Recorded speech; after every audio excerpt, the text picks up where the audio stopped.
First off, you need to find things that are very rules-based. These automation tools, AI, you need to create rules for them. And so if you don't have a process that's based on rules, it makes it very difficult to automate them. Welcome back to CFO Weekly, where we're talking with financial leaders about how to build efficiency in their teams, create time for strategy, and ultimately get results. This podcast is brought to you by Personiv, the trusted leader in finance and accounting outsourcing for over 30 years. See how Personiv's customized solutions can help you streamline your operations with teams that start as small as one. Visit the website at personiv.com to learn more. I'm your host, Megan Weis. Let's jump right in. Today, my guest is Billy Newman, CFO for Redwood Software. Billy is a chief financial officer with over 25 years of experience leading finance teams of high-growth software-as-a-service companies in both private and public company settings, and guiding companies through various transactions, including initial public offerings, take-private transactions, M&A, and debt financing.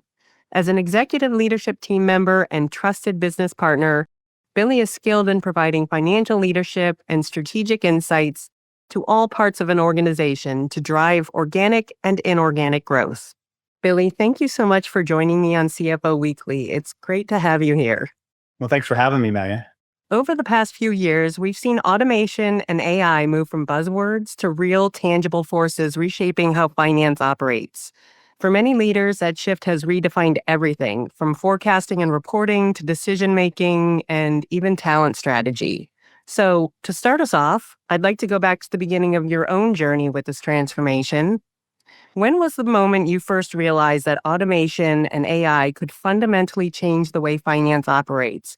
And how did that insight shape your approach as a CFO? Great question. Again, really excited to be here today and discuss such a top-of-mind topic. I'd say it was back in 2017. So, not some time ago. I think AI has become a much bigger thing recently, but we were finding ways to automate processes for some time. And so back in 2017, there was a manual process. It was quote to cash process, frankly, and it just started to break everywhere. It was very, very manual, lots of manual touch points, and it was really starting to have a material negative impact on our external and internal customers. It was the age-old adage, what's gotten us here is, which was previously just throwing heads at the problem, was not going to get us to where we wanted to go. We were very fortunate. The company was growing very fast, which is great.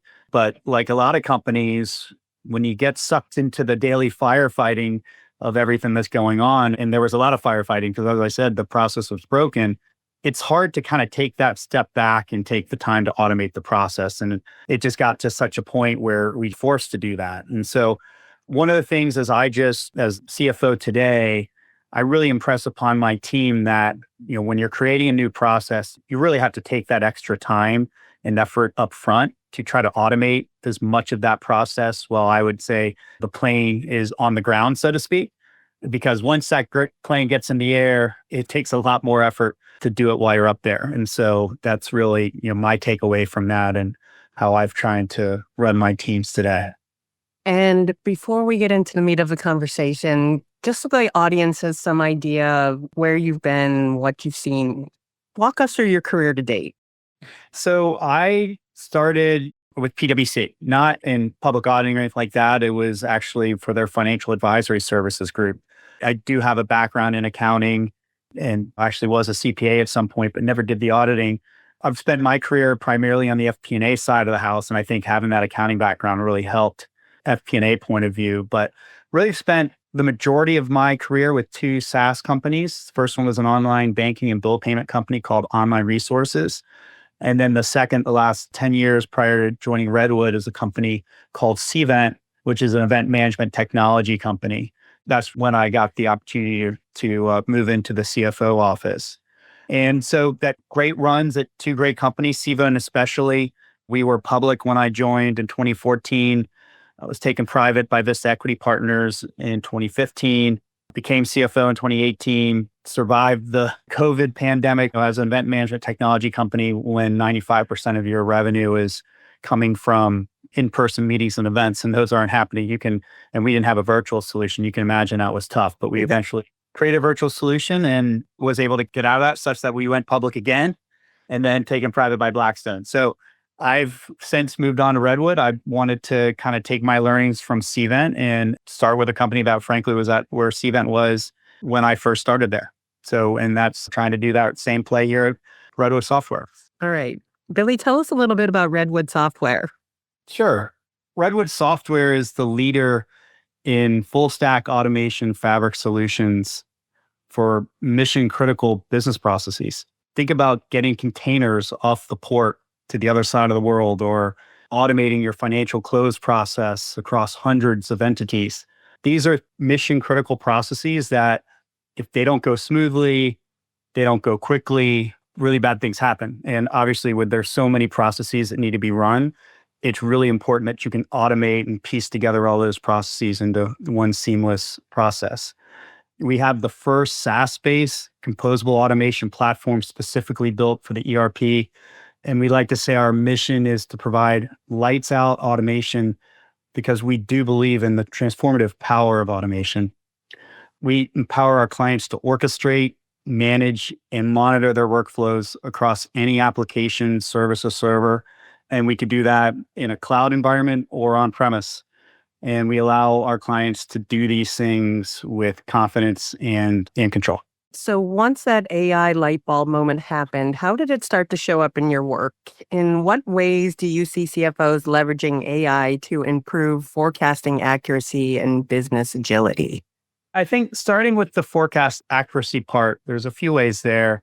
Obviously, you can do a lot of predictive analytics.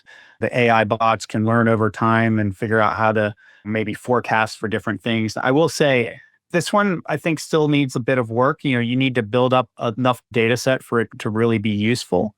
And because of that, if you've got a data set where there's just a lot of anomalies, where it's not consistent, that can make it very difficult to do that. And so it does still require a fair amount of QA, but I think over time, that can be a very useful thing. It allows you to do a lot more scenario planning and analysis. And I think in today's fast changing macro and geopolitical environment, that's a big, big help. Anomaly detection. You can just go through data sets very quickly and from a forecast perspective, and you can see if there's something that just doesn't look quite right in your forecast. And then there's a lot of real-time data integration that can happen between systems. You're not porting data from one system to the next that could potentially lead to errors. That just really helps in all the things I just said. Similarly, from a business agility perspective, you're allowed to move a lot more quickly.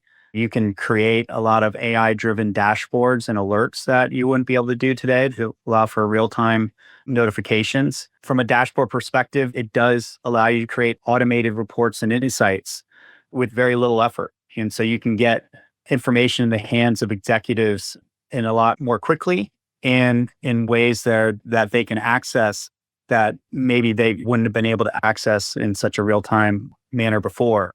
And I think all of this, being able to automate all these things, just frees up the finance team to be able to do much higher value strategic work, which ultimately makes the company more agile. AI is amazing, and I look forward to seeing where we are in 3 to 5 years. But with all the technology that's now embedded in finance, there's always the question of balance. So how do you integrate automation while still maintaining the human oversight, judgment, and accountability that are so critical to sound financial management?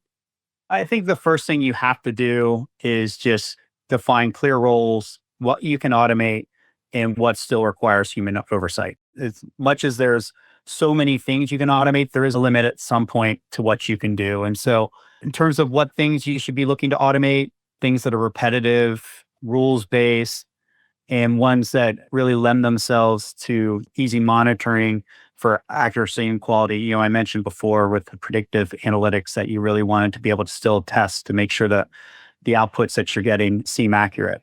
You need to implement robust governance frameworks. You need to be able to have audit trails of all the processes that are being automated to make sure that if something broke, you can get back to what broke. And also just the more and more you're using automation to do things from an accounting perspective, your auditor is going to want to better understand what's going on there. And so they're going to want to be able to see those audit trails.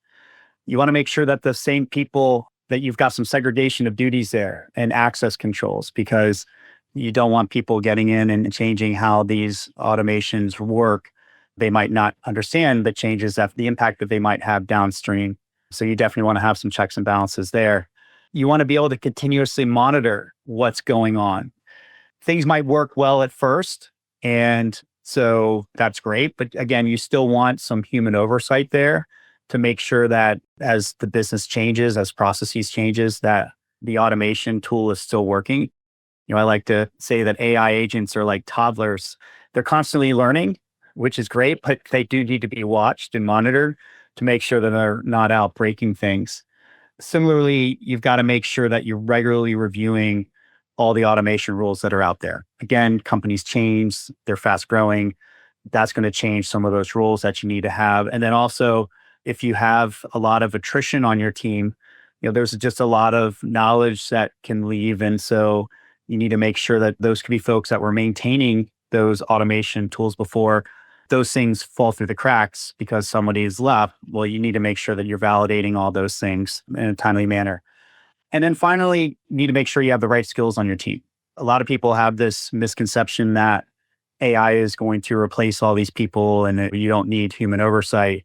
And I don't think that could be any farther from the truth. It's going to transform how people work, but it's not going to eliminate them. And so you need to make sure you have the right skills on the team to just maintain all the different automation tools that you have out there. And implementing automation at scale is never easy, especially in fast-moving SaaS environments. So what have been some of the biggest challenges that you face when rolling out AI-driven tools or processes? And what lessons have you learned along the way? I think the first one is we keep coming back to data. The data that these tools need to have clean data in order for them to be successful. And so the data, like I said, needs to be clean. It needs to be labeled in order to be used. I know one of the things that I've unfortunately encountered too many times is that the data sets just don't exist in that way. And so there has to be a lot of effort up front to make sure that it's clean and that it stays that way. A lot of us are using legacy systems. They weren't built with AI in mind. And so sometimes in order to automate things, you lose the cost effectiveness of running with these legacy systems because there's so much work that you have to do up front and just to maintain the systems that might not make sense to use AI in that world. Data security is a big concern of a lot of people, both within your company and when you're using third parties. So I think that's a challenge that we need to be making sure is always top of mind. We just mentioned what's the right balance of human oversight and then over these tools. That's more art than science. You kind of have to iterate as you go and learn from mistakes that are made. That's definitely something that you need to make sure that you're working on as you implement these tools. I think one of the biggest things, I mentioned the people aspect of this and the common misperception that AI replaces people. That leads to uneven adoption of a lot of these tools throughout an organization. I think that makes it key that people understand that AI tools make people more valuable, more engaged, and because they're working on value add tasks. And so people shouldn't be caught up in, oh, am I working myself out of a job? It's the opposite. You're actually making your job better because you're not going to have to do a lot of these repetitive tasks. You'll be doing more value add fun tasks. That comes down to training and onboarding. You got to make sure that these people that you're trying to sell the dream of AI to they're trained, they're onboarded, they understand how the tools work, they understand the why, not just the how, because if they don't, they're going to fall back into their old ways. You're going to lose the adoption that you get. And then finally, resource constraints. These tools don't build themselves. You're going to need technical resources to help build them. But then also within your team, you need subject matter experts to assist those technical teams. And in a lot of cases, those people have day jobs. They still need to close the books. They need to put together forecasts. And so a lot of times they're kind of doing this outside of their day jobs. And beyond finance itself, AI is changing how teams collaborate across the business. So how has automation influenced the way your finance team interacts with departments like operations, sales, or customer success? First off, it makes for faster decision making. You can get information out to your stakeholders a lot more quickly in real time. There can be alerts that you set up.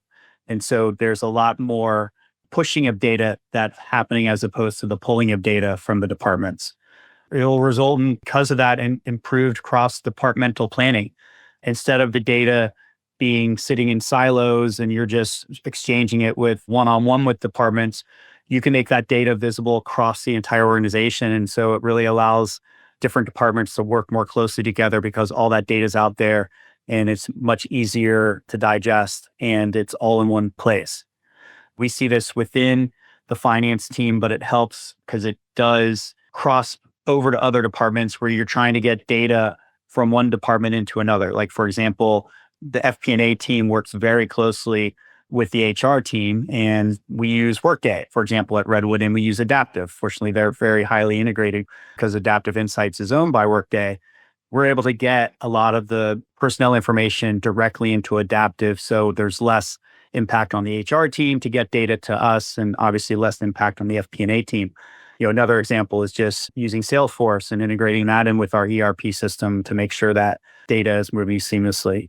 And I think the offshoot of those things is that it does improve data integrity. You're spending less time reconciling data with business owners and more time really using that data on the strategic side, create single source of truth. There's less manual touches. Like I said, there's not data that has to be shared between one department and another. And as that data is being shared, again, this AI can look for anomalies in the data and can send alerts if it looks like something's a little off. You can't just assume that all the data is being transferred or digested by these automation tools all the time. You still need to have some level of QA there. And so I think all this adds up to finance being viewed as a strategic partner as opposed to maybe a taskmaster like they've been in the past. It really frees up the finance team, like I said, to provide strategic insights and not just reporting numbers to somebody. And when the finance team is positioned in that way, that view of finance now shifts in the eyes of other folks to be value add, which I think if the departments are getting what they want out of us, which is these strategic insights, they're going to be more open to getting the data we need because obviously we're dependent upon inputs from them to do our day jobs. That's not their day jobs to be providing data to us. It's their day job to make sales, to build product, to service our customers. And so it does grease the skids a little bit there. It's a win-win for everybody. Yeah, I couldn't agree more with what you just said. AI is very empowering to a finance organization. So can you share a specific example where automation or AI directly drove measurable efficiency, accuracy, or even revenue growth? Something that maybe made you think this is the future of finance? I'll take you back to the example I gave when we first started. It was that impactful on me. I can give you a little bit more details in terms of what was broken, what the impacts were, what we did, and what the results were. And like I said, it was our quote to cash function. It was broken. It was creating a huge drag on our sales and account management teams and was creating a major customer satisfaction issue as well. So across the board, things were not right. And like I said, it was just an extremely manual process. Systems weren't integrated. We had Salesforce. We had our internal production system. We had our Oracle ERP. Data was literally being manually entered in each of the three systems. It was incredible what was happening. And the data that was being brought in, the opportunities that were being closed won by the sales team, you're dependent upon the sales team to be providing you clean data so you can get it implemented into our production system correctly and get the contracts set up appropriately. And there was just no data validation being done when that data was being provided. So it was effectively garbage in and garbage out. But in order to try to clean up the garbage, every contract had to be manually reviewed. And like I said, entered in these three systems. And we had tens of thousands of contracts coming in. When you have that kind of volume, it doesn't matter how many people you have at this and how skilled they are, things are going to fall through the cracks. And so that's what we were seeing.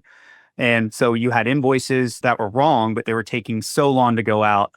And so that created a lot of back and forth with our customers because they're saying, where's my invoice? This invoice looks wrong. Obviously, that leads to very poor collections. So we're spending a lot of time trying to go out and collect money. A lot of times it's just a very wonky collections effort because we're not even using the right data in our systems to try to collect.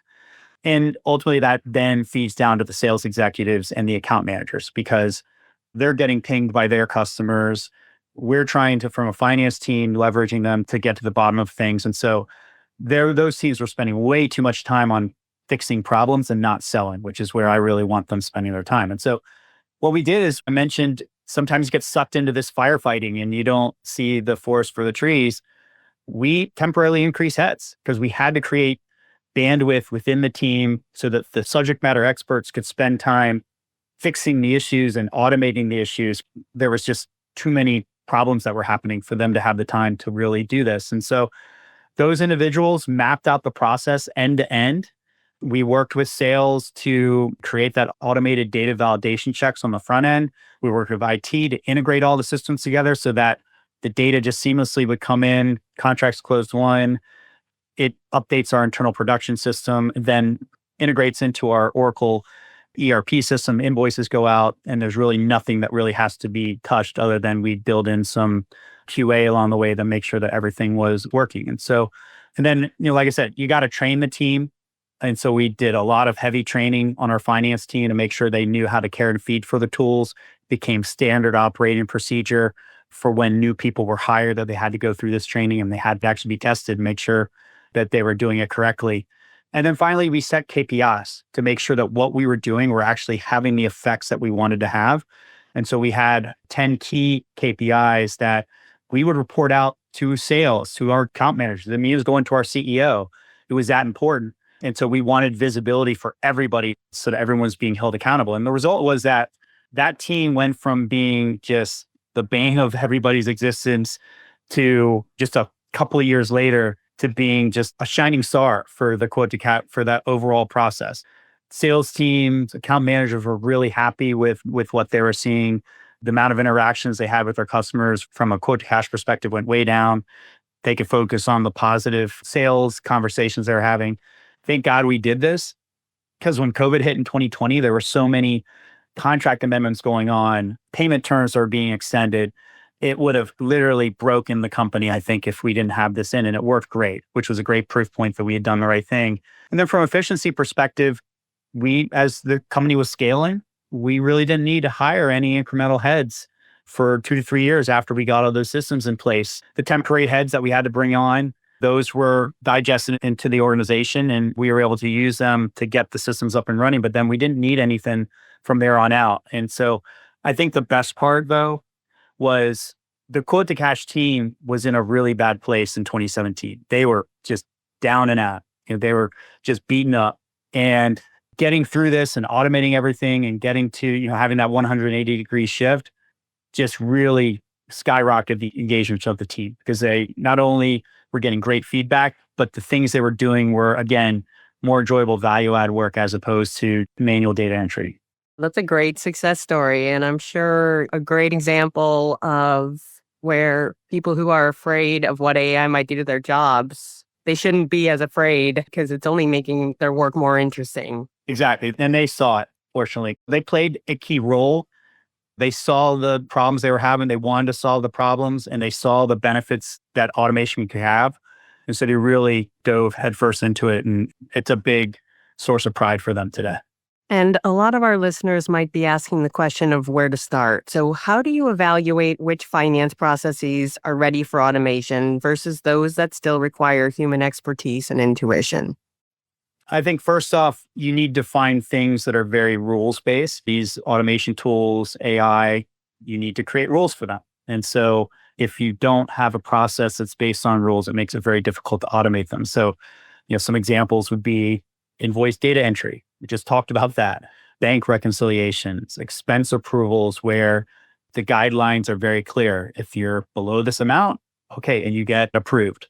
So I think those really lend themselves to automation. And those are also examples of things that have high volume and high frequency, because if they're really high volume, obviously the more of those you can automate, the more efficient, the less heads that you're going to need. And those tend to be more rules-based, like accounts payable processing, payroll processing.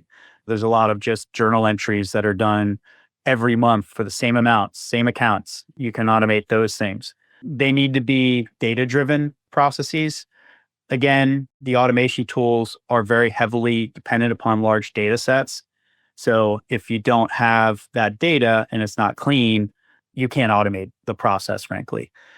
And the process needs to be stable and mature. If it's not stable, if it's not mature, you're still kind of learning how the process needs to work. It's going to result in a lot of garbage, frankly, the garbage in, garbage out saying again, because you just won't be able to trust the output that's coming out of it because you're not certain that the process itself is the right process to either actually be performed. Those are things that describe processes that are ready for automation. I think the things that really require human judgment would be anything that involves strategic decision making. You can create data that's used for strategic decision making, but you don't want those actual decisions being made by AI, for example. You really want human because there are things where the data could lead to the wrong answer, frankly, because it doesn't have that strategic point of view. If there's a lot of exceptions that come out of a process, again, you're going to want a lot of human judgment involved there to make sure that those exceptions are being dealt with in the right way. There can be exceptions to a process. Like I said, using the Redwood example, if there's something that breaks in a process, if it's a standard sort of thing where it's like, hey, I've seen this scenario before, and in this scenario, it's always this is what needs to be done to be fixed. All right, great. You can use AI for that. But if it's complex and there's different decision trees involved, you really want a human stepping in there. And again, talk about the data point.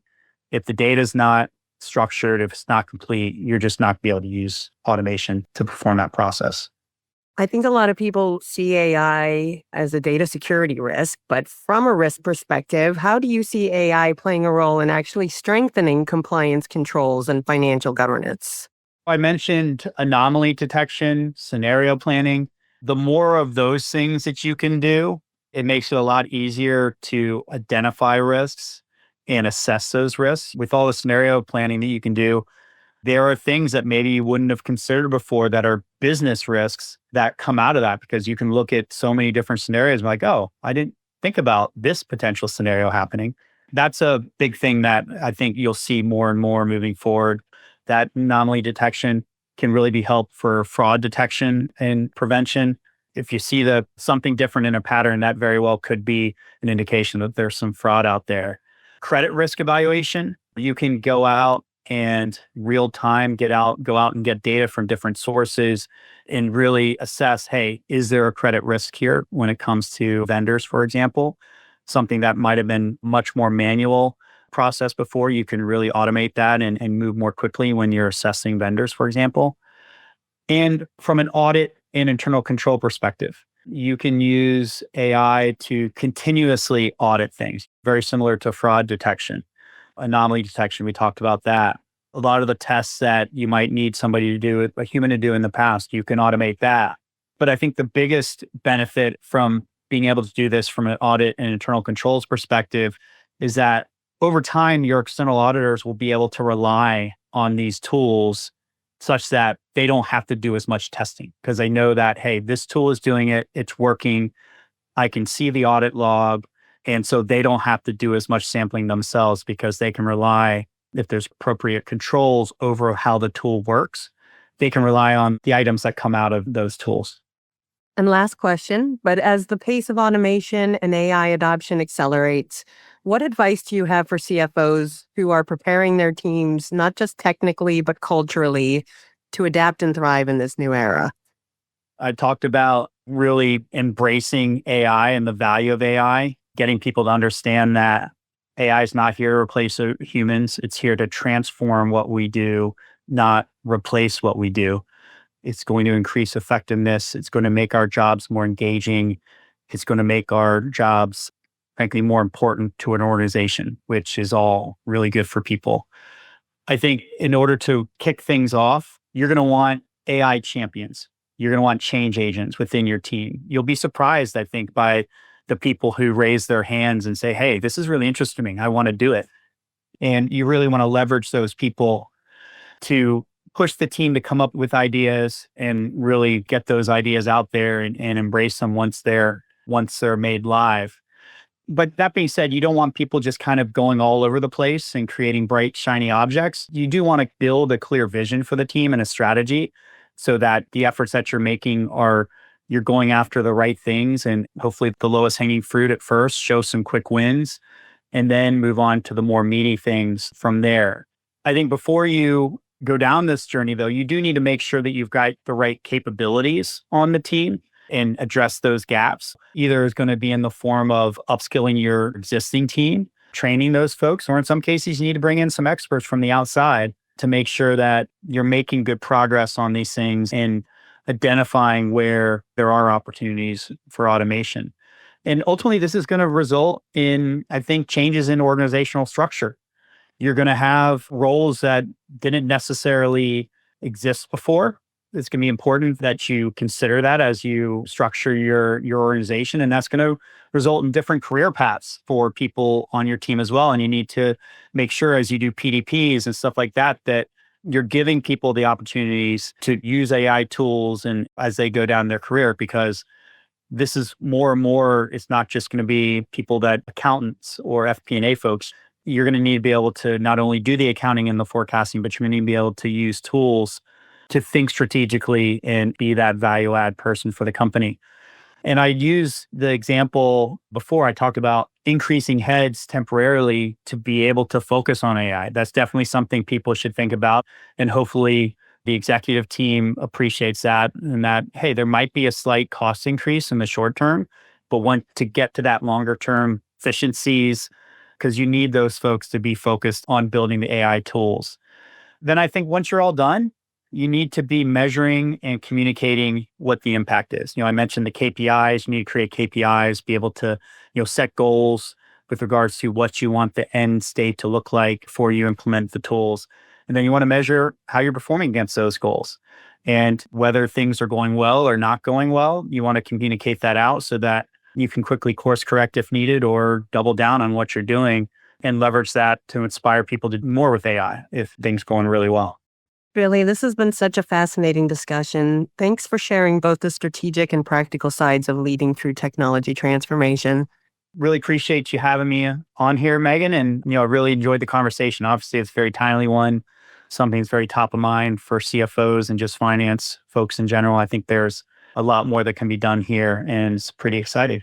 Yep, couldn't agree more. And to all of our listeners, please tune in again next week. And until then, take care. You've been listening to CFO Weekly, presented by Personiv. Please subscribe wherever you get your podcasts to hear all of our episodes. Want to learn more? Check out personiv.com. Thanks for listening.